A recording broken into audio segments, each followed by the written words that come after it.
लाचार, गद्दार आणि हरामखोरांचा आपण होऊ देणार नाही, असं प्रतिपादन शिवसेना पक्षप्रमुख उद्धव बाळासाहेब ठाकरे यांनी नुकत्याच एका कार्यक्रमामध्ये व्यक्त केलं. महाराष्ट्र हा लाचार, गद्दार आणि हरामखोरांचा अशी ओळख होऊ देणार? उद्धव ठाकरे यांचा सवाल. काय झालं असं आणि झालं तरी कसं याचा विचार केला गेलाच पाहिजे, कारण आता 3 महिन्यांनी विधानसभेच्या निवडणुका येत आहेत. कालची जी लढाई होती ती आपल्या देशाची, संविधानाची होती. विधानसभेची निवडणूक येणार आहे ही महाराष्ट्राच्या अस्मितेची, अस्तित्वाची लढाई आहे, असं उद्धव ठाकरे म्हणाले. शिवसेना ठाकरे पक्षाचे प्रमुख उद्धव ठाकरे हे लोकसभा निवडणुकीनंतर पहिल्यांदा छत्रपती संभाजीनगरच्या दौऱ्यावर आलेत. त्यांच्या उपस्थितीत ठाकरे पक्षाचा संभाजीनगरमध्ये जाहीर मेळावा झालाय. लोकसभा निवडणुकीत ठाकरे गटाचे उमेदवार चंद्रकांत खैरे यांचा संभाजीनगर मतदारसंघातून पराभव झाला. हा पराभव उद्धव ठाकरे यांना चांगला जिव्हारी लागलाय. त्यांनी संभाजीनगरच्या पराभवाचा मुद्दा उपस्थित करत काही महत्त्वाचे सवाल आपल्या कार्यकर्त्यांसमोर आणि नागरिकांसमोर केले. काय झालं, कसं झालं याचा विचार झालाच पाहिजे, कारण आता 3 महिन्यांनी विधानसभा येत आहेत. कालची लढाई होती ती आपल्या देशाची, संविधानाची. विधानसभेची निवडणूक जवळ आहे. महाराष्ट्राच्या अस्मितेची आणि आपल्या अस्तित्वाची ही लढाई आहे. या महाराष्ट्राची ओळख जगामध्ये काय लिहिली गेली पाहिजे ते ठरवणारी ही निवडणूक आहे, असं उद्धव ठाकरे म्हणाले. महाराष्ट्र हा साधू संतांचा, शिवप्रभूंचा, मर्दांचा ही ओळख अशीच ठेवणार की लाचार, गद्दार आणि हरामखोरांचा महाराष्ट्र अशी ओळख होऊ देणार? हे आपणच ठरवायला हवं. मी तर म्हणेन, मी लाचारी, गद्दारी आणि हरामखोरांचा महाराष्ट्र होऊ देणार नाही. प्राणपणानं मी लढेन, पण माझ्या शिवरायांच्या भगव्याला मी कलंक लागू देणार नाही, ही शपथ घेऊन मी मैदानात उतरलेलो आहे, असंही शिवसेना पक्षप्रमुख उद्धव ठाकरे म्हणाले. खुर्ची जाता कामा नये. मी म्हणतो खुर्ची गेली तरी चालेल, पण मी गद्दारी करणार नाही. नोकऱ्या कुठेच सांगा आम्हाला. नुसतं घरोघरी जसं निवडणुकीच्या काळामध्ये आता कोणतरी बोललं ना, घराघरामध्ये पैसे वाटले गेले, तसं निवडणुकीच्या आधी तुम्ही फक्त पैसे वाटण्यासाठी या योजना काढणार असाल तर त्या योजनाचा स्वीकार तुम्ही करायचा की नाही हे तुम्ही ठरवायचंय. आज महाराष्ट्र पूर्णपणे भिकेला लावून मोदींच्या दारात उभा करण्याचं पाप हे गद्दार करतायत, हे लाचार करतायत. का? मी गद्दार झालो तरी चालेल, पण माझी खुर्ची जाता कामा नये. मी म्हणतो खुर्ची गेली तरी चालेल, पण मी गद्दारी करणार नाही. काढा खुर्ची,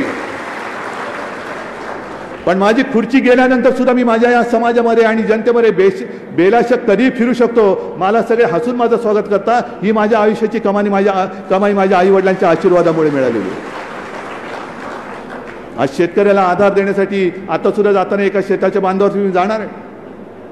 हे सगळं नुसतं निवडणूक मला जिंकायचे, का जिंकायचे निवडणूक हा प्रश्न विचारला पाहिजे.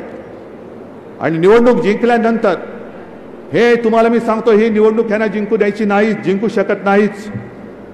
पण आजपर्यंतचा जो आढावा जर का आपण घेतला तर कित्येक योजना नुसत्या जाहीर झाल्या पण अंमलबजावणी झालेली नाहीये. आणि माझी जी माहिती आहे त्या माहितीप्रमाणे या सुद्धा ज्या योजना जाहीर केल्या आहेत या पुढच्या 2-3 महिन्याच्या बेगमी पुरत्याच जाहीर केलेल्या आहेत. त्याच्यानंतर त्यांचं सरकार येत नाही आणि दुर्दैवाने आलं तरी या योजना बासनात गुंडाळल्याशिवाय राहत नाही, हे तुम्ही आज लिहून ठेवा. आणि एका तर गद्दाराचा व्हिडिओ याच इथल्या जालन्याचा मला वाटतं सगळीकडे फिरतोय ना, सगळ्यांना सांगतोय तुम्ही सगळं रजिस्ट्रेशनचं नाटक करा. नाटक आलाय, पाहिला व्हिडिओ बघा, नाही तर तो व्हिडिओची लिंक द्या, सगळ्यांना दाखवा. तुम्ही नुसतं फक्त तुम्ही महिलांकडे जा आणि नोंदणीचं नाटक करा. म्हणजे महिला काय खुश होतात, माझे नोंदणी झाले, उद्या मला मिळणार आहेत पैसे. उद्याचं उद्या उजाडणार कधी? ही सगळी नोंदणी चाललेली आहे, ही सगळा थापेबाजीचा कारभार आहे. आणि म्हणून मी आज संभाजीनगरमध्ये हक्काने आलेलो आहे. पराभव जिवारी लागला तरी सुद्धा आलेलो आहे.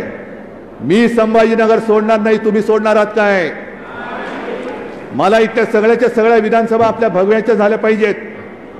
आज सुद्धा सगळे जे आपल्या शिवसेनेत आले, भाजपातनं आले, बसपातनं आले, रिपाईतून आले, का आले? भाजपामध्ये चांगले होते ना, भाजपामध्ये होते, पण भाजपाच्या कट्टर कार्यकर्त्यांना सुद्धा कळलेलं आहे की आपला तो भाजप होता तो भाजप आता शिल्लक राहिलेला नाही. जो अटलजी आणि आडवाणींचा भाजप होता तो शिल्लक राहिलेला नाही. हा भाजप फक्त आणि फक्त व्यापारी वृत्तीच्या लोकांचा झालेला आहे. फक्त आणि फक्त यांना व्यापार दिसतो. माणसं मेले तरी चालतील पण मतं मला मिळाली पाहिजेत. आणि म्हणूनच मी जे काय बोललो ते तळमळीने बोलतो, कळवळून बोलतो. अगदी करोना काळामध्ये सुद्धा मी अनेकदा सांगितलेले, करोना काळामध्ये सुद्धा तळमळीने बोलत होतो. त्याच तळमळीने मी आज सर्व समाजातल्या जनतेला आवाहन करतोय, विनंती करतोय, कृपा करून एकमेकात भांडण्यात शक्तिपात करू नका. एकत्र होऊन एकजुटीने एकत्र व्हा आणि मग दिल्लीकरांना वाकून आपलं म्हणणं पदरात पाडून घ्या. आणि तरच शिवरायाला सुद्धा अभिमान वाटेल, अरे काय माझे मराठे आज सुद्धा दिल्लीला नमवतात. आणि मला वाटतं बाकी जास्त मोठं प्रवचन देण्यापेक्षा आज मुद्दामून मी आलो ते हे आवाहन करण्यासाठीच आलो होतो. आणि मला वाटतं तुम्हाला पटलं असेल. पटले की नाही पटले? आपापसात भांडणार की जो आपल्याला आपल्यात भांडण लावतोय त्याला गाडणार?